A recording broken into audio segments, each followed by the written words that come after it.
Bab 426. Saat makan malam, Xiao Churan hampir tidak menggerakkan sumpitnya. Dia berulang kali mengangkat ponselnya untuk menelepon Malan dan mengirim video WeChat, tetapi semuanya seperti tidak ada apa-apa, dan tidak ada tanggapan.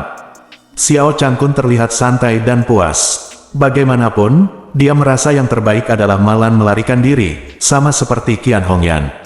Kalau begitu, hidupnya akan benar-benar bebas. Xiao Churan dengan cemas terus berbicara tentang pergi ke kantor polisi. Xiao Changkun berkata dari samping, "Oh Churan, ibumu sudah dewasa. Dia mungkin ada yang harus dilakukan. Apa pedulimu dengan apa yang dia lakukan? Bagaimana jika dia bertekad melakukannya? Jika kamu ingin meninggalkan rumah ini, kamu tidak bisa membiarkan polisi menangkapnya, kan?" "Bagaimana bisa?" Xiao Churan berkata dengan serius. Thomson Yipin yang sudah lama ditunggu-tunggu oleh ibu akhirnya pindah. Tidak peduli seberapa besar keinginannya untuk meninggalkan rumah ini, dia tidak akan pernah pergi saat ini bersama karakternya.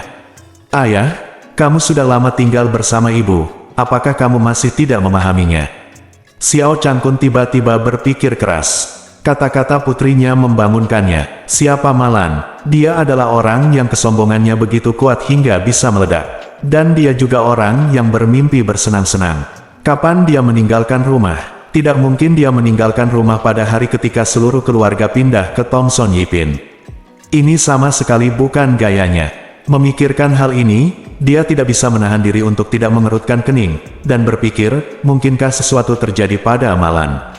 Faktanya, meskipun Xiao Changkun tidak menyukai Malan, bagaimanapun juga, mereka telah hidup bersama selama bertahun-tahun. Jika sesuatu terjadi pada orang ini secara tiba-tiba, dia akan merasa sedikit hampa. Jika dia benar-benar tinggal di rumah sambil minum teh, itu akan selalu terasa sedikit tidak pantas. Jadi dia menghela nafas dan berkata, "Makan dulu. Setelah itu, aku akan pergi keluar bersamamu untuk mencarinya." Melihat sikap ayahnya yang melunak, Xiao Churan merasa sedikit lebih baik dan buru-buru berkata, "Ayah, kenapa kita tidak dibagi menjadi dua kelompok nanti? Aku akan menelepon polisi, dan kamu bisa menemukan ruang mahjong tempat ibuku sering pergi." Xiao Changkun berkata, "Baiklah, saya akan mencarinya." Ye Chen berkata, "Sayang, biarkan aku pergi ke polisi bersamamu." Xiao Churan berkata dengan tergesa-gesa, "Sangat mudah untuk memanggil polisi. Satu orang sudah cukup, sebaiknya kamu pergi dan mencari kemana-mana bersama ayah." "Oke." Ye Chen mengangguk, tapi dia sedikit khawatir tentang Xiao Churan, jadi dia berkata kepada Dong Ruolin, "Ruolin, tolong temani Churan." Dong Ruolin buru-buru berkata, "Tidak masalah, aku akan menemani Churan." Setelah makan beberapa kali dengan tergesa-gesa, mereka berempat dibagi menjadi dua mobil dan dua pasukan untuk meninggalkan Tang Chen Yipin. Xiao Churan mengantar Dong Ruolin ke kantor polisi, dan Ye Chen mengantar Xiao Changkun ke ruang mahjong. Namun, sebelum masuk ke dalam mobil, Ye Chen secara khusus mengirimkan pesan WeChat kepada Chen Zekai, yang berbunyi, "Istri saya akan menelepon polisi. Tolong sapa kantor polisi dan jangan ungkapkan informasi apapun tentang ibu saya dalam hukum." Chen Zekai dengan cepat menjawab, "Tuan muda, jangan khawatir, saya sudah menelepon Anda dan saya tidak akan pernah menemukan informasi apapun tentang Malan." "Itu bagus." Ye Chen merasa jauh lebih santai. Dia mengusir Xiao Changkun keluar dari mobil. Begitu dia keluar, Ye Chen bertanya pada Xiao Changkun, "Ayah, di mana kita harus menemukannya?" Xiao Changkun menghela nafas, "Aku tidak tahu kemana dia suka pergi bermain mahjong. Berkeliling saja di dekat sini dan lihat, apakah ada ruang mahjong. Jika kamu melihatnya, masuklah dan cari." Ye Chen diam-diam tersenyum di dalam hatinya, sepertinya Xiao Changkun juga sedang melakukan tugas dan hanya pamer kepada Xiao Churan. Setelah melihat-lihat beberapa ruang mahjong, tidak ada tanda-tanda keberadaan Malan. Xiao Changkun tidak terburu-buru. Bagaimanapun, ide utamanya adalah untuk pamer, yang juga akan membuatnya merasa nyaman. Adapun kenyamanan dan keberadaan khusus Malan, dia tidak terlalu peduli. Setelah mencari-cari dan tidak menemukan siapapun, Xiao Changkun berkata, "Ye Chen, mengapa kita tidak kembali, atau mencari tempat untuk makan kebab? Awalnya aku selalu gugup saat makan malam, dan aku belum kenyang." Petik 2. Ye Chen tersenyum dan berkata, "Baiklah, ayah, saya tahu kedai barbeque pinggir jalan yang rasanya sangat enak." Xiao Changkun menepuk pahanya dan berkata, ayo kita coba memanggang seluruh pinggang kita. Ngomong-ngomong, kita juga akan minum 2 botol bir. Marvin buru-buru berkata, saya sedang mengemudi, ayah, saya tidak bisa minum. Xiao Changkun melambaikan tangannya, hei, aku akan memanggilmu supir saja. Tidak mudah bagi kita untuk minum. Ibumu biasanya yang bertanggung jawab, berkicau dan mengomel di telingaku sepanjang hari. Itu menjengkelkan sampai mati. Dia kebetulan sedang pergi sekarang, kenapa kita tidak minum? Ye Chen mengangkat bahunya dan berkata sambil tersenyum, karena kamu bilang begitu, ayo kita meminumnya. Karena itu, dia mengemudikan mobilnya ke tepi kedai barbecue. Keduanya memesan banyak tusuk sate dan beberapa botol bir, dan dengan senang hati duduk di pinggir jalan untuk membuat tusuk sate. Malan menghilang, dan Ye Chen, sebagai dalang dan penggagas di balik layar, tentu saja sangat senang. Dan Xiao Changkun tiba-tiba merasa jauh lebih rileks karena dia telah terlalu lama disiksa oleh Malan, dan tentu saja suasana hatinya sangat bahagia. Begitu keduanya duduk dan hendak mulai makan, Xiao Churan memanggil Ye Chen. Dia buru-buru mengedipkan mata pada Xiao Changkun, lalu menjawab telepon dan bertanya dengan prihatin, Hei Churan, apakah kamu sudah menelepon polisi? Xiao Churan berkata dengan suara agak frustrasi, polisi telah dipanggil. Tetapi yang dimaksud polisi adalah bahwa ibu sudah dewasa dan telah hilang kurang dari 10 jam. Tidak ada cara untuk segera mengirim polisi untuk membantu menemukannya, tapi mereka sudah ada di sana. Ada laporan orang hilang di sistem, dan saya akan diberitahu jika ada yang menemukannya. Ye Chen bersenandung dan berkata, itu bagus. Faktanya, polisi benar, mereka baru hilang beberapa jam. Bagaimana mereka bisa mengirimkan polisi dalam jumlah besar untuk mencari mereka? Polisi rakyat punya hal yang lebih penting menunggu mereka. Lakukan. Hei, Xiao Churan berkata, aku hanya merasa tidak enak badan. Aku selalu merasa ada yang aneh. Aku sangat takut sesuatu akan terjadi pada ibuku. Dengan karakter dan temperamennya, jika terjadi sesuatu jika Anda memiliki konflik dengan seseorang di luar, Anda akan dengan mudah menderita kerugian besar. Ye Chen berkata dalam hatinya, memang Moruonu yang mengenal ibu mertuanya. Xiao Churan mengetahui karakter dan temperamen Malan dengan sangat baik. Memikirkan hal ini, dia tidak bisa menahan nafas dalam hatinya. Sejak menikahi Xiao Churan dan menikah dengan keluarga Xiao, dia menjadi semakin sadar dalam 3 tahun terakhir bahwa Xiao Churan adalah gadis yang sangat langka dan baik. Tidak hanya penampilannya yang begitu cantik dan menarik bagi saya, namun yang lebih penting, sifat baik hatinya sangat mengagumkan. Apalagi dalam lingkungan keluarga seperti ini, tidak ada orang baik di seluruh keluarga Xiao, dari Malan hingga wanita tua, hingga keluarga Xiao Changqian. Xiao Changkun hampir tidak baik, tapi dia juga pemalu dan pemalu. Kemampuan Xiao Churan untuk memiliki kualitas seperti emas dalam keluarga seperti itu memang merupakan sesuatu yang selalu dikagumi Ye Chen.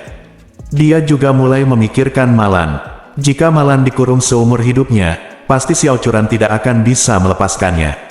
Dengan kata lain, demi istrinya, cepat atau lambat ia harus melepaskan ibu mertuanya yang mengalami keterbelakangan mental. Bukan tidak mungkin membiarkannya keluar, tapi kuncinya adalah membiarkannya cukup menderita di dalam terlebih dahulu.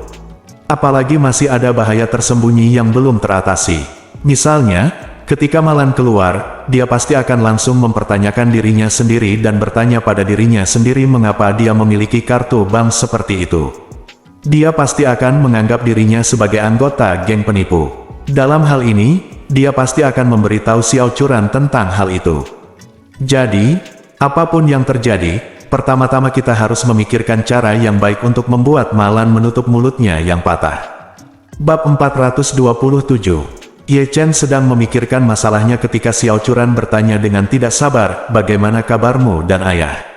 Apakah kamu punya petunjuk? Ye Chen melihat tumpukan tusuk sate dan bir di depannya dan berkata di luar keinginannya, kami berdua masih mencari ruang mahjong. Setelah bertanya-tanya, kami belum menemukan petunjuk apapun belum. Xiao Churan menghela nafas dan berkata, kalau begitu kamu terus mencari, Ruolin dan aku juga akan terus mencari. Oke, Ye Chen buru-buru berkata, jangan khawatir, ayah dan aku akan bekerja keras untuk menemukannya. Oke, Xiao Churan berkata, kalau begitu aku akan menutup telepon dulu dan memberitahumu jika terjadi sesuatu. Tidak masalah. Ye Chen menutup telepon, dan Xiao Changkun sudah mengambil tusuk sate dengan nafsu makan yang besar. Dia meminum segelas bir dan menuangkan segelas lagi untuk Ye Chen. Sambil makan tusuk sate, dia berkata, "Menantu yang baik, tidak ada yang merusak kesenangan kita hari ini. Ayo kita minum yang enak. Ayo, salah satu dari kita akan pergi pertama." Ye Chen merasa lucu di dalam hatinya. Dengan perginya Malan, ayah mertuanya merasa lega. Dia mengangguk dan berkata, "Kamu harus minum lebih sedikit. Minum terlalu banyak tidak baik untuk kesehatanmu." Xiao Changkun tertawa dan berkata, "Orang-orang merasa senang ketika peristiwa bahagia terjadi. Saya hanya berharap ibumu ditipu oleh organisasi MLM. Bagaimanapun, jika kamu masuk dan sedikit menderita, kamu tidak akan mati. Dia akan menjadi terjebak selama 3 tahun. Pertama, mari kita berdua hidup damai selama beberapa tahun." Ye Chen mengangguk dan menghela nafas, "Menurutku itu bagus juga, tapi aku hanya khawatir Curan tidak akan bisa menerimanya." Xiao Changkun menghela nafas, "Itu benar. Curan adalah anak yang berbakti. Dia terlalu berbakti. Kuncinya adalah kesalehan berbakti yang bodoh. Apakah seseorang seperti ibumu layak dia begitu berbakti? Kamu tidak memiliki hubungan darah dengannya. Kamu sendiri yang mengatakan, jika ibumu seperti ini, apakah kamu akan tetap berbakti padanya?" Ye Chen berkata dengan sedikit malu dan sedih, "Jika ibuku masih hidup, meskipun karakter dan temperamennya lebih buruk daripada ibu mertuaku, aku pasti akan melakukannya." "Itu benar," Xiao Changkun berkata dengan malu-malu, "Maaf, ayah tidak seharusnya mengungkit hal ini.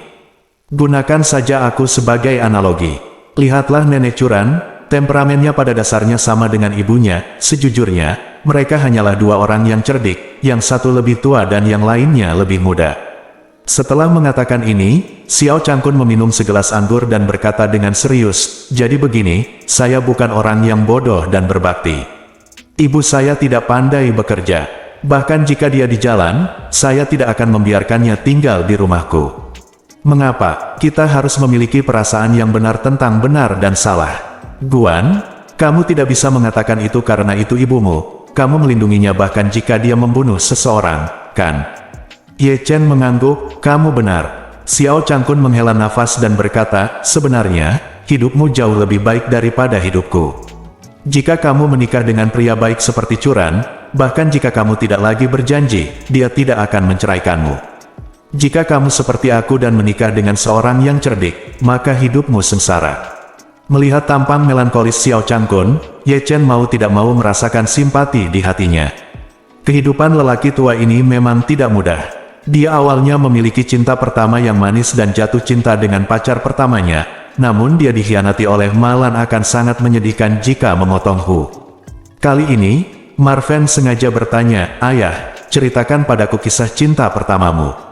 Terakhir kali teman sekelasmu berkumpul, aku mendengar. Beberapa paman mengobrol sebentar, dan sepertinya itu cukup legendaris." "Legenda yang luar biasa," Xiao Changkun mengeluh dan berkata, "Han Meiking dan saya berencana untuk menikah segera setelah lulus. Masih sulit untuk pergi ke luar negeri pada saat itu, tetapi keluarganya memiliki beberapa koneksi dan dapat mengirim kami ke Amerika Serikat untuk melanjutkan studi kita. Saya hanya berencana mengadakan acara bahagia setelah lulus, dan kemudian pergi ke Amerika Serikat untuk belajar di sekolah pasca sarjana bersama." Berbicara tentang ini, Xiao Changkun berkata dengan marah, "Siapa sangka sebelum lulus, ketika semua orang berkumpul, aku akan minum terlalu banyak. Saat aku bangun, ibu mertuamu dan aku sudah..." "Hei," Xiao Changkun menutupi wajahnya dan berkata, "Malan juga seorang wanita yang sangat licik." Dia memberitahu Han Meiking tentang hal ini pada saat itu, yang membuat Han Meiking marah. Han Meiking dan Malan tidak setuju. Demikian pula, orang yang cerewet seperti Malan suka berisik dan suka bercanda. Jadi Han Meiking hanya menulis surat perpisahan kepadaku, lalu mengemasi barang-barangnya dan pergi ke Amerika Serikat, dan aku tidak melihatnya lagi sejak itu." Ye Chen bertanya dengan rasa ingin tahu, "Kamu tidak menjelaskannya padanya saat itu?" "Bagaimana menjelaskannya?" Xiao Changkun berkata, "Tidak peduli bagaimana Anda menjelaskannya, Malan dan saya sebenarnya berselingkuh. Han Meiking sendiri menderita misofobia, dalam hidup dan emosi.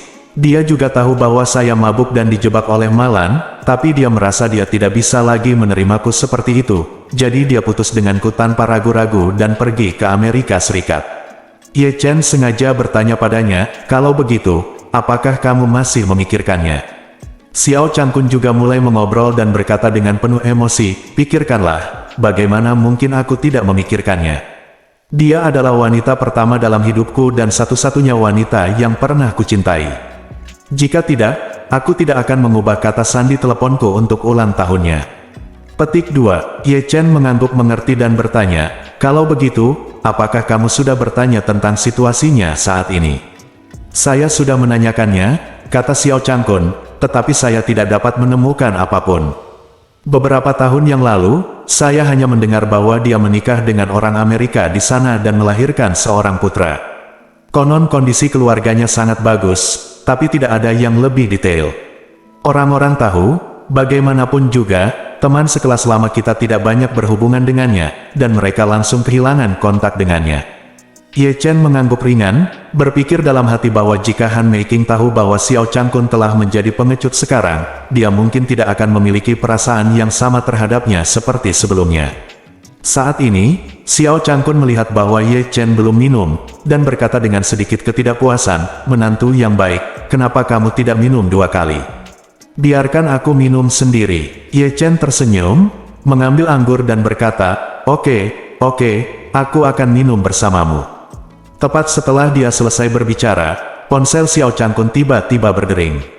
Nomor asing ditampilkan di telepon, dan dia tidak bisa menahan cemberut, siapa yang akan menelepon saya pada jam seperti ini. Dengan mengatakan itu, dia tanpa sadar menekan jawaban. Suara lembut seorang wanita datang dari ujung lain telepon, dengan ragu-ragu bertanya, maaf, apakah ini Xiao Changkun? Xiao Changkun tiba-tiba terkejut dan bertanya dengan gugup, apakah kamu? Pihak lain tersenyum tipis dan berkata, saya Meiking, Han Meiking. Xiao Changkun merasa seperti disambar petir. Dia tertegun untuk waktu yang lama, dan kemudian bertanya dengan penuh semangat, Meiking. Benarkah itu, kamu, ini aku? Pihak lain berkata sambil tersenyum, apakah suaramu sudah tua, jadi kamu tidak bisa mendengarnya lagi? Tapi tidak ada perubahan pada suaramu. Xiao Changkun berkata dengan panik, kamu, kita sudah bertahun-tahun tidak menghubungi satu sama lain, kenapa kamu tiba-tiba meneleponku? Aku baru saja berbicara dengan menantu laki-lakiku. Berbicara tentang kamu, benarkah? Pihak lain mau tidak mau bertanya, mengapa kamu membicarakan aku dengan menantu laki-lakimu? Mungkinkah kamu memberitahu menantu laki-lakimu tentang almanak tua itu? Tidak. Xiao Changkun jelas-jelas benar-benar bingung dan buru-buru berkata, aku sedang minum dengan menantu laki-lakiku, dan aku menjadi sedikit bersemangat, jadi aku mengucapkan beberapa patah kata dengan emosi. Setelah mengatakan itu, Xiao Changkun bertanya, Meiking, kenapa kamu ingat untuk menghubungi saya? Han Meiking tersenyum tipis dan berkata, putraku dan aku akan kembali ke Tiongkok untuk menetap, jadi aku akan menghubungimu dan teman sekelas lama lainnya. Saat aku kembali ke Jinling, aku ingin mentraktirmu makan. Lagi pula, kita tidak bertemu satu sama lain selama lebih dari 20 tahun. Sampai jumpa. Bab 428. Xiao Changkun tidak pernah bermimpi akan menerima telepon dari Han Meiking lagi dalam hidupnya. Yang lebih tidak terduga adalah Han Meiking berencana untuk kembali ke Tiongkok. Dia langsung berangkat ke Amerika setelah lulus kuliah, lalu langsung tinggal di sana. Sejak itu tidak ada yang melihatnya lagi, sudah lebih dari 20 tahun. Namun, meski mereka tidak bertemu selama lebih dari 20 tahun, Xiao Changkun masih gelisah dengan suaranya. Jadi dia buru-buru bertanya, Meiking, apakah kamu benar-benar kembali? Kapan kamu akan kembali? Han Meiking berkata sambil tersenyum, saya akan segera naik pesawat. Saya akan tiba di Jinling sekitar jam 11 siang besok. Jika tidak terjadi apa-apa, kita bisa makan malam bersama teman sekelas lusa. Xiao Changkun begitu bersemangat hingga dia berkata dengan semangat yang tak tertahankan, kamu akan tiba di Jinling besok. Lalu, di mana kamu akan tinggal?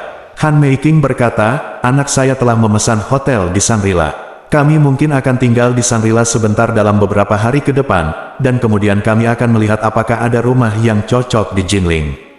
Jika ada, kita akan membeli satu. Xiao Changkun bertanya ragu-ragu, kalau begitu, apakah suamimu akan kembali bersamamu? Tidak, Han Meiking berkata dengan suara agak tertekan, suamiku meninggal, jadi aku memutuskan untuk kembali ke Tiongkok bersama putraku dan tidak tinggal di tempat yang menyedihkan seperti Amerika Serikat. Xiao Changkun tiba-tiba merasa senang. Jadi dia buru-buru berseru, kalau begitu, apakah kamu ingin makan bersama setelah kita mendarat? Aku akan menjemputmu. Aku akan menjemputmu. Han Meiking ragu-ragu sejenak dan berkata, oh, jika Malan mengetahuinya, dia pasti tidak akan membiarkanmu makan bersamaku sendirian, kan? Ketika Xiao Changkun mendengar ini, dia hampir tertawa terbahak-bahak. Malan, dia hilang. Hahaha, dia menghilang begitu saja, dan Han Meiking akan kembali ini, bukankah ini pembukaan mata Tuhan? Xiao Changkun berdiri dari kursi di kedai barbecue dengan penuh semangat dan berjalan mondar-mandir, jangan khawatir tentang Malan. Malan dan aku juga sudah putus dan berpisah, dan dia tidak peduli dengan urusanku. Han Meiking bertanya dengan heran, mengapa kalian berdua masih terpisah? Oh, Xiao Changkun menghela nafas, ini hanyalah seorang anak tanpa ibu. Ceritanya panjang. Setelah mengatakan itu, dia buru-buru berkata, Meiking, aku akan menjemputmu di bandara besok siang. Bukankah kamu tinggal di Shangri-La? Kalau begitu ayo kita makan bersama di Shangri-La. Han Meiking berpikir sejenak dan berkata, iya. Bukankah tidak pantas bagiku untuk membawa anakku bersamaku? Tidak masalah. Xiao Changkun buru-buru berkata, aku bisa membawa menantu laki-lakiku. Menantu laki-lakiku harus seumuran dengan putramu. Biarkan pemuda itu berbicara lebih banyak, dan kita bisa membicarakan diri kita sendiri. Baiklah kalau begitu, Han Meiking berkata sambil tersenyum, kalau begitu mari kita bertemu di bandara besok. Kita sudah tidak bertemu selama lebih dari 20 tahun. Jangan lupa menulis tanda, kalau tidak, aku khawatir kita menang, tidak saling mengenali. Xiao Changkun berkata dengan semangat, oke, saya akan menulis tanda dan pergi ke sana besok. Han Meiking berkata, Changkun, saya tidak akan berbicara dengan Anda lagi. Saya akan segera naik pesawat. Dibutuhkan lebih dari 12 jam untuk terbang dan kami akan tiba di Jinling sekitar jam 10 siang besok. Oke, Xiao Changkun berkata sambil tersenyum konyol, sampai jumpa di bandara besok. Setelah menutup telepon, Xiao Changkun melompat-lompat dengan penuh semangat, seolah-olah dia adalah anak laki-laki berumur 1 tahun. Ye Chen merasa geli, untuk beberapa saat dan tidak bisa menahan diri untuk tidak bertanya, ayah, apakah cinta pertamamu akan kembali? Iya, Xiao Changkun berkata dengan semangat, kuncinya suaminya sudah meninggal, haha. Bukankah ini berarti Tuhan membantuku? Ye Chen mengangguk, tapi kemudian berkata, ayah, tapi ibu belum mati. Ekspresi Xiao Changkun tiba-tiba berubah dingin lagi, dan dia berkata dengan canggung, jangan salah paham, aku tidak mengutuknya sampai mati. Saat dia mengatakan itu, Xiao Changkun menghela nafas dan berkata, kamu bilang akan lebih bagus jika dia kabur dengan seseorang seperti Qian Hongyan. Ye Chen menggelengkan kepalanya tak berdaya. Hati Xiao Changkun mungkin tertuju pada Han Meiking yang hendak kembali ke Tiongkok. Perasaannya terhadap Malan yang masih samar kini telah sirna. Oleh karena itu, Ye Chen tidak bisa menahan diri untuk tidak menghela nafas. Alangkah baiknya jika Curan juga dapat menerima bahwa ibunya menghilang karena dia kawin lari dengan orang lain. Jika Xiao Curan memperlakukan Malan dengan cara yang sama seperti Xiao Changkun, maka dia akan membuat Malan menghilang dalam hitungan menit. Bagi orang seperti Malan, akan menjadi keuntungan baginya jika memiliki makanan, minuman, dan tempat berteduh di pusat penahanan, akan lebih baik jika mengirimnya ke tambang batu bara hitam untuk menggali batu bara dan menemani Qian Hongyan. Geng Qian Hongyan mungkin sangat membenci Malan. Jika Malan juga dikirim ke sana, tidak masuk akal jika tidak menerima lusinan pemukulan setiap hari. Sayangnya Xiao Curan terlalu baik dan baik hati sehingga tidak terlalu toleran terhadap Malan. Xiao Changkun sedang dalam suasana hati yang sangat baik. Dia makan dan minum sendirian. Dia sangat bahagia. Dia terus menarik Ye Chen untuk minum bersamanya, tetapi Ye Chen akan mengambil gelas anggur setiap saat dan menuangkan anggur ketika dia tidak ada. Tidak memperhatikan. Lagi pula, malam ini adalah ketika dia pergi tidur di hari pertama. Dia masih menantikan untuk menyempurnakan hubungan dengan Xiao Curan sebagai suami istri. Bukankah terlalu mengecewakan jika dia berbau alkohol? Xiao Changkun sudah cukup makan dan minum. Saat itu sudah lewat jam 10 malam. Xiao Curan menelepon Ye Chen untuk bertanya tentang pencarian. Ye Chen harus berkata, kami belum menemukannya. Saya kira ibu belum menemukannya. Aku tidak keluar untuk bermain mahjong. Kamu di mana? Petik 2. Xiao Churan berkata dengan cemas, aku juga mencari beberapa mantan teman ibuku, tapi aku tidak pernah menemukan petunjuk apapun. Ye Chen berkata, mengapa kita tidak berhenti melihat-lihat seperti lalat tanpa kepala malam ini? Ayo pulang dan tunggu, karena polisi telah melaporkan dia hilang, saya yakin mereka juga akan membantu mengawasinya. Bagaimana menurut Anda? Hei, Xiao Churan menghela nafas dan berkata, itu hanya bisa terjadi seperti ini. Ruolin dan aku akan kembali sekarang, dan kamu serta ayah juga harus kembali. Oke, jawab Ye Chen, lalu menutup telepon dan berkata kepada Xiao Changkun, ayah, ayo pergi. Xiao Changkun menepuk pahanya dan berkata sambil tersenyum, ayo pulang, mandi dan tidur, dan kamu akan menemaniku ke bandara besok pagi. Ye Chen bertanya dengan heran, kamu masih ingin aku pergi? Tentu saja, Xiao Changkun berkata, Han Meiking masih memiliki putranya. Kami mengenang masa lalu, bukankah putranya hanya bola lampu? Lalu kamu dapat mengobrol lebih banyak dengannya, bergosip, dan membuat beberapa privasi, waktunya untukku dan Han Meiking. Kesempatan untuk mengobrol. Oke, Ye Chen mengangguk dan setuju, kalau begitu aku akan pergi bersamamu besok. Oh, ngomong-ngomong, Xiao Changkun berkata dengan malu-malu, menantu yang baik, ayahmu dan aku tidak punya uang, dan aku telah membayarmu. Kembali sisa uang dari membeli furnitur. Bagaimana kalau kamu membantu ayah mengatur meja di Shangri-La besok? Oke, aku akan mengaturnya. Ye Chen tidak memiliki niat egois terhadap ayah mertuanya. Bagaimanapun, dia cukup baik pada dirinya sendiri. Jadi Ye Chen mengirim pesan WeChat ke Chen Zekai, memintanya untuk memesankan kotak yang lebih baik untuknya di Shangri-La besok. Namun, ia juga menegaskan bahwa itu pasti bukan yang terbaik, jika tidak maka akan sulit dijelaskan, hanya di atas rata-rata. Chen Zekai segera memerintahkan manajer lobi Shangri-La untuk mengatur kamar pribadi terlebih dahulu. Saat ini, di pusat penahanan, karena lampu padam, Malan hanya bisa berbaring di ranjang kayunya dengan perut kosong dan menahan rasa sakit di sekujur tubuhnya. Begitu saya berbaring, perut saya keroncongan. Zhang Gaifan yang berada tak jauh darinya langsung memarahi, Bu, kalau perutmu keroncongan lagi, ke toilet dan tidur. Bab 429. Malan berbaring di tempat tidur dengan perasaan sangat sedih. Aku belum makan apapun selama lebih dari 12 jam, dan aku bahkan mendapat pemukulan. Perutku sangat lapar hingga dadaku menempel ke punggung. Sekalipun aku tidak dapat menahan diri untuk tidak makan atau minum, aku tetap tidak dapat menahan rasa laparku, perut keroncongan. Namun, dia tidak berani menyinggung Zhang Gaifan. Lagi pula, perempuan jalan ini memukuli orang terlalu keras. Tepat ketika aku berpikir untuk menutupi kepalaku dan tertidur, perutku keroncongan lagi. Zhang Gaifan segera berdiri, bergegas menuju Malan dalam beberapa langkah, dan menamparkan wajahnya. Tamparan itu membuat wajah Malan yang sudah merah dan bengkak serasa meledak. Malan hanya bisa memohon, maaf, saya benar-benar tidak bermaksud. Akibat kehilangan dua gigi depannya, ucapan Malan kini menjadi sangat bocor, sehingga artikulasinya sangat tidak jelas, dan sulit untuk mendengarnya berbicara.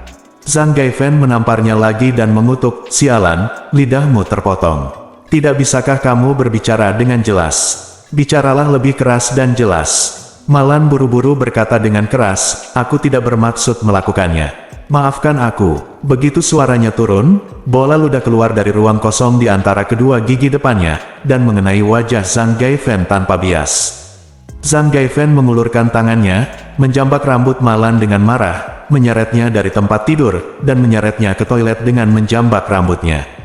Malan meronta dan berteriak sepanjang jalan, namun tidak ada yang bersimpati sama sekali. Sebaliknya, semua orang memperhatikan dengan penuh minat. Nyonya Xiao terhuyung ke pintu toilet. Dia melihat Zhang Gaifan menekan Malan di lantai basah dan menembaknya ke kiri dan ke kanan. Dia tersenyum dan berkata, Gaifan, biarkan dia tidur di toilet malam ini. Zhang Gaifan mengangguk, menamparkan Malan lagi, dan berkata dengan marah, jika kamu berani meninggalkan toilet malam ini, aku akan menamparmu sampai mati. Wajah Malan semakin bengkak karena ditampar, dan dia hampir pingsan karena kesakitan. Dia hanya bisa menganggukkan kepalanya berulang kali dan terisak samar, aku tidur di toilet. Aku tidur di toilet, tolong jangan pukul aku. Jika kamu memukulku lagi, aku akan melakukannya. Mati saja, Zhang Gaifen mendengus dingin dan berkata, apakah kamu akan mati sekarang? Sudah kubilang, umurmu masih panjang, tunggu saja aku. Setelah mengatakan itu, dia berdiri dan menendang Malan lagi sebelum berbalik dan pergi. Nyonya Xiao yang tua tidak pergi, tetapi bersandar di kusen pintu toilet. Dia memandang Malan yang terbaring di tanah sambil menangis dengan sedihnya. Dia mencibir, Malan, Tuhan mengawasi apa yang kamu lakukan. Dasar jalan tidak berbakti, kamu benar-benar tidak berpikir begitu. Izinkan saya menginap di Thomson Yipin, dan Anda dapat menikmatinya sendiri. Lihat, Anda bahkan belum tidur satu malam pun di Thomson Yipin, dan Anda telah jatuh ke dalam situasi ini. Tahukah Anda apa ini membuktikan? Itu membuktikan bahwa Anda tidak tinggal di sana sama sekali. Masuki level pertama Thomson, Malan menangis dan berkata, Bu, semua kesalahan yang saya buat di masa lalu adalah kesalahan saya, tetapi ibu memukul dan memarahi saya. Saya mohon ibu memberitahu Zhang Gaifen, jangan pukul saya. Saya akan sangat buruk dalam masa depan. Kamu tahu kesalahanmu. Apakah kamu menyadari kesalahanmu? Nyonya Xiao tua mendengus dingin, kamu pikir aku tidak tahu siapa dirimu. Ketika kamu kuat, kamu lembut, dan ketika kamu lemah, kamu kuat. Jika Gaifen dan narapidana lain tidak mendukung saya di sini, Anda pasti akan melakukannya. Jadi, Anda memukuli saya, jika orang seperti Anda benar-benar dapat memahami kesalahan Anda, matahari akan terbit di barat. Nyonya Xiao dan Malan sebenarnya adalah orang yang sama, mereka berdua sangat memahami trik satu sama lain. Wanita tua itu tahu betul bahwa baik Malan maupun dirinya tidak bisa benar-benar menyerah kepada seseorang, satu-satunya kemungkinan adalah situasi memaksanya untuk melakukannya. Malan sekarang berlutut pada dirinya sendiri. Jika dia diberi kesempatan untuk kembali, dia akan menjadi lebih buruk pada dirinya sendiri. Bagaimana dengan menjadi diri sendiri? Oleh karena itu, dia tidak berniat bersikap baik kepada Malan. Terlebih lagi, ketika dia mengingat penghinaan yang dideritanya di Thomson Yipin, dia merasa kesal di dalam hatinya dan berkata dengan dingin, ini semua adalah hasil perbuatanmu sendiri. Nikmati anggur pahit yang kamu buat. Ini baru hari pertama, di sana masih ada 14 hari lagi bagi kita untuk bergaul. Setelah mengatakan itu, Nyonya Xiao mendengus dingin, berbalik dan meninggalkan toilet. Malan duduk sendirian di lantai toilet, merasa lapar dan kedinginan. Dia sangat putus asa hingga ingin menangis, tetapi ketika dia memikirkan Zhang Gaifen yang galak, dia segera menutup mulutnya. Akhirnya aku tidak tahan lagi, jadi aku memeluk kakiku, membenamkan wajahku di antara kedua kakiku, dan menangis dengan sedihnya. Malan belum pernah mengalami pengalaman tragis seperti ini dalam hidupnya. Dia lebih menderita hari ini dibandingkan penderitaan yang dia alami dalam beberapa dekade terakhir. Ketika dia berpikir untuk tinggal di sel ini bersama Nyonya Xiao selama 14 hari, dia panik dari lubuk hatinya. Terutama ketika dia berpikir bahwa dia harus menunggu di pusat penahanan tanpa batas waktu, dia menjadi semakin putus asa, dan air matanya hampir kering. Saat Malan memegangi kepalanya dan menangis di toilet pusat penahanan, Ye Chen dan ayah mertuanya baru saja kembali ke villa besar Thomson Yipin. Ayah mertua saya terus menyanyikan lagu-lagu dengan penuh semangat sepanjang perjalanan, dan wajahnya dipenuhi dengan kegembiraan. Xiao Churan dan Dong Ruolin telah kembali sebelum mereka. Ye Chen dan Xiao Changkun masuk dan melihat Xiao Churan buru-buru berjalan mondar-mandir di ruang tamu. Ketika Xiao Churan melihat mereka masuk, dia buru-buru bertanya, Ayah, Ye Chen, berapa banyak ruang mahjong yang pernah kamu kunjungi? Xiao Changkun berkata dengan rasa bersalah, aku tidak tahu lagi, masih banyak lagi, jadi kami berdua berjalan berkeliling mencarinya. Ketika kami melihat ruang mahjong dan ruang catur dan kartu, kami masuk dan bertanya. Xiao Churan bertanya, apakah tidak ada hasil? Tidak, Xiao Changkun melambaikan tangannya dan berkata, Oh Churan, ibumu sudah menjadi orang dewasa, tidak akan terjadi apa-apa padanya. Paling-paling, dia akan tertipu oleh organisasi skema piramida. Kamu tidak perlu terlalu khawatir. Khawatir? Bagaimana mungkin aku tidak khawatir? Xiao Churan berkata dengan mata merah, bagaimana jika sesuatu terjadi pada ibu? Tidak ada berita tentang orang sekarang, hal buruk bisa terjadi, dan semakin buruk. Semakin lama, semakin berbahaya jadinya. Lihatlah banyak kasus hilang yang diberitakan di internet. Berapa banyak yang ditemukan dan semua orang bahagia. Sebagian besar akibatnya adalah bertemu dengan orang jahat dan kecelakaan, dan semuanya adalah jenis yang paling buruk. Ah, Xiao Changkun berkata dengan canggung, ini tidak seberbahaya yang kamu kira. Mengapa kamu tidak melihat apa yang ibumu khawatirkan? Apakah dia kaya akan perampokan? Dia telah kehilangan seluruh uang keluarganya, dia kaya akan perampokan. Dia cantik, para perampok bekerja sangat keras dan berisiko di penjara dan ditembak untuk merampok seorang gadis cantik. Bukankah terlalu rugi jika merampoknya seperti itu? Ayah, Xiao Churan berkata dengan marah, ayah, bagaimana kamu bisa mengatakan itu? Xiao Changkun hanya bisa memikirkan Han Meiking saat ini, dan dia minum anggur dan merasa sedikit tidak terkendali. Dia tidak mengambil hati Malan, jadi dia berkata dengan acuh tak acuh, oh, meskipun kata-katanya agak tidak menyenangkan, tapi semuanya benar. Tidak mungkin merampok kekayaan dan seks, jadi bahaya apa yang bisa dia hadapi? Lagi pula, kamu tidak tahu bagaimana sifat ibumu. Siapa yang berani menyinggung perasaannya? Dia berteriak keluar jendela di komunitas kita sebelumnya, dan tidak ada anjing di komunitas yang berani menggonggong. Apakah kamu masih takut terjadi sesuatu padanya? Xiao Churan tidak bisa berkata-kata oleh kata-kata Xiao Changkun, lalu dia mengangkat hidungnya sedikit dan bertanya dengan marah, ayah. Apakah kamu baru saja minum? Bab 430. Awalnya, Xiao Churan tidak menyadari bahwa Xiao Changkun sedang minum. Tapi setelah mendekat, tiba-tiba saya mencium bau alkohol di tubuhnya, dan tiba-tiba saya menjadi sangat marah. Biasanya, ayahnya suka minum anggur, jadi dia sama sekali tidak mempermasalahkannya. Tapi intinya adalah, dia dengan jelas mengatakan dia akan pergi ke ruang mahjong untuk menemui ibunya, jadi kenapa dia kembali dalam keadaan mabuk? Ini membuktikan bahwa dia tidak pergi menemui ibunya sama sekali, tapi pergi minum. Ketika Xiao Changkun mendengar Xiao Churan bertanya kepadanya tentang minum, dia buru-buru menutup mulutnya, mundur beberapa langkah, dan menjelaskan dengan panik, jangan bicara omong kosong, aku tidak minum. Kamu bicara omong kosong. Xiao Churan menghentakkan kakinya dengan marah, aku bisa mencium bau alkohol padamu. Itu tidak ada di sana ketika aku keluar, tapi sekarang ada di sana. Kamu pasti sedang minum di tengah-tengah. Saat dia mengatakan itu, dia menatap keras Xiao Changkun dan menemukan beberapa titik berminyak. Matanya merah karena marah, ibu hilang dan tidak ada yang dapat ditemukan. Bukan saja kamu tidak pergi mencarinya, kamu juga pergi ke makan dan minum, betapa bahagianya kamu. Xiao Changkun berkata dengan canggung, aku benar-benar tidak punya. Xiao Churan berkata dengan marah, ayah, menurutmu apakah aku akan mempercayainya? Xiao Changkun juga tahu bahwa tidak ada alasan, jadi dia hanya bisa melihat ke arah Ye Chen dan berkata, Ye Chen lah yang meneleponku.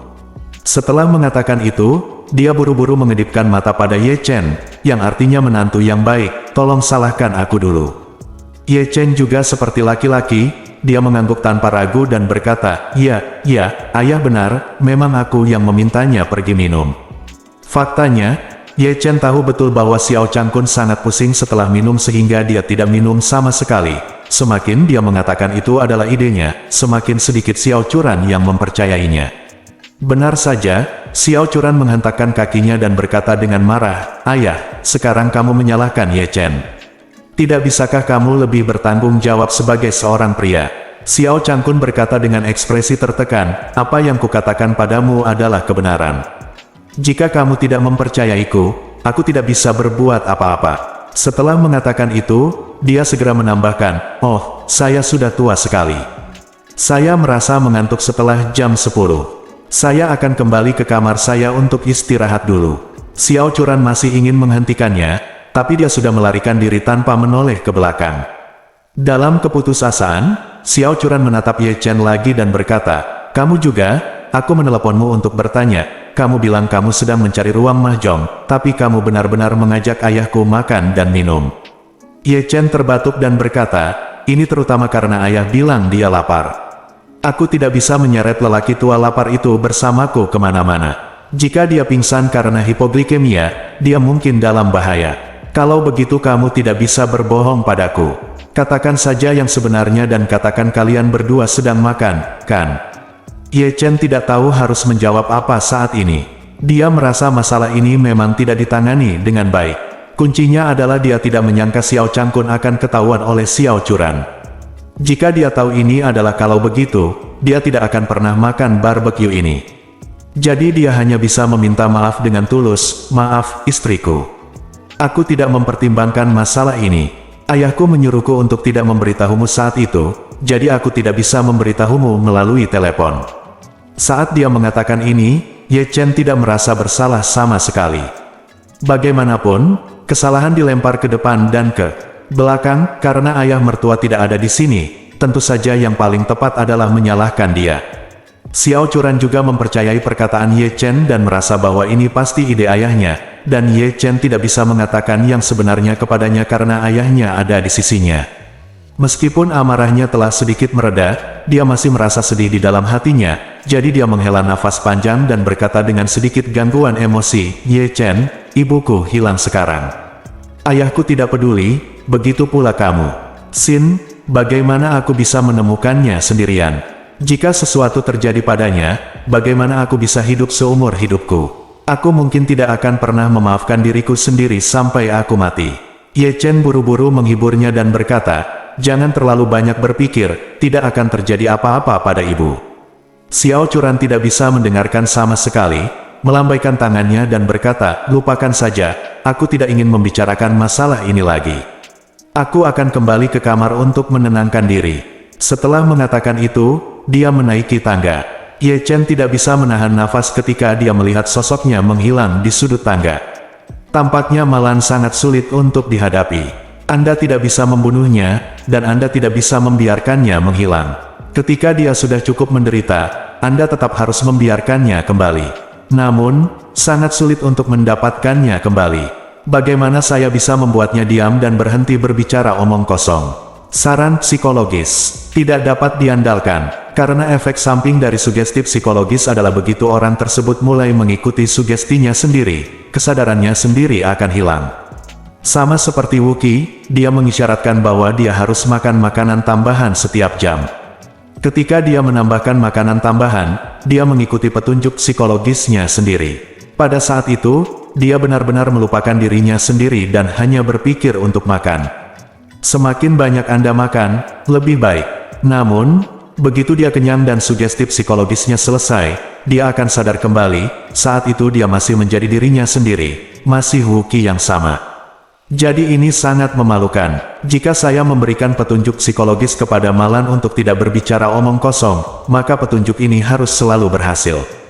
Kalau begitu, Malan bukan lagi Malan, dia mungkin hanya orang gila, atau orang gila yang tidak punya rasa otonomi sama sekali. Jadi saya ingin Malan rela tutup mulut dan tidak menyebutkan apapun tentang kartu banknya. Ini secara teknis sangat sulit.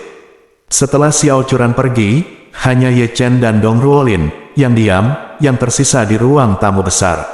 Dong Ruolin telah menunggu kesempatan untuk berduaan dengan Ye Chen, dan akhirnya dia mendapatkannya. Jadi dia buru-buru berkata kepadanya, "Ye Chen, jangan marah pada Churan, dia tidak bermaksud marah pada kamu, itu karena bibinya hilang." Ya, dia memang sangat cemas. Ye Chen mengangguk dan berkata, "Aku tahu, dan aku tidak akan marah padanya. Bagaimanapun, dia adalah istriku." Mendengar ini, sedikit rasa iri muncul di mata indah Dong Ruolin. Dia tidak mengerti bahwa Xiao Churan dan Ye Chen hanyalah pernikahan palsu. Mengapa Ye Chen begitu tulus menyayanginya? Apa dia tidak tahu kalau ini hanya pertunjukan? Memikirkan hal ini, dia merasa sedikit kecewa. Dari segi kecantikan, dia pikir dia tidak lebih buruk dari Xiao Churan. Dalam hal kekayaan, dia juga merupakan anak dari keluarga Dong di Yanjing, dan latar belakangnya jauh lebih baik daripada Xiao Churan. Apalagi dia sudah mengungkapkan perasaannya padanya, bahwa dia benar-benar mencintainya dan sangat ingin bersamanya, tapi kenapa dia masih melindungi wanita yang tidak mencintainya seperti ini? Memikirkan hal ini, dia tidak bisa menahan diri untuk tidak bertanya kepada Ye Chen. Dengan ekspresi kesal, "Ye Chen, kamu seharusnya tahu bagaimana perasaanku terhadapmu, tetapi apakah kamu benar-benar tidak memiliki perasaan sama sekali terhadapku?" Ketika Ye Chen mendengar apa yang dia katakan, dia merasa sedikit pusing dan berkata, "Ruolin, kamu adalah sahabat Churan, dan Churan adalah istriku, jadi wajar saja, seperti Churan, aku memperlakukanmu juga." Bagus teman-teman, ada banyak pria baik di dunia ini. Kamu tidak perlu fokus padaku. Aku sudah menikah. Mata Dong Ruolin memerah dan air mata menggenang di matanya. Dia menyeka air matanya dengan keras kepala dan berkata, apa yang kamu dapatkan bukanlah pernikahan sama sekali, tapi hanya sebuah drama. Drama ini telah berlangsung selama lebih dari 3 tahun, pagi dan malam. Pertunjukannya akan segera berakhir. Lalu apa yang akan kamu lakukan? Apakah kamu akan berdiri di atas panggung sendirian dan terus tampil? Ye Chen menatapnya, tersenyum sedikit, mengulurkan tangannya untuk menyeka air matanya, tetapi berkata dengan ekspresi yang sangat tegas, percayalah, adegan ini tidak akan pernah berakhir. Bersambung.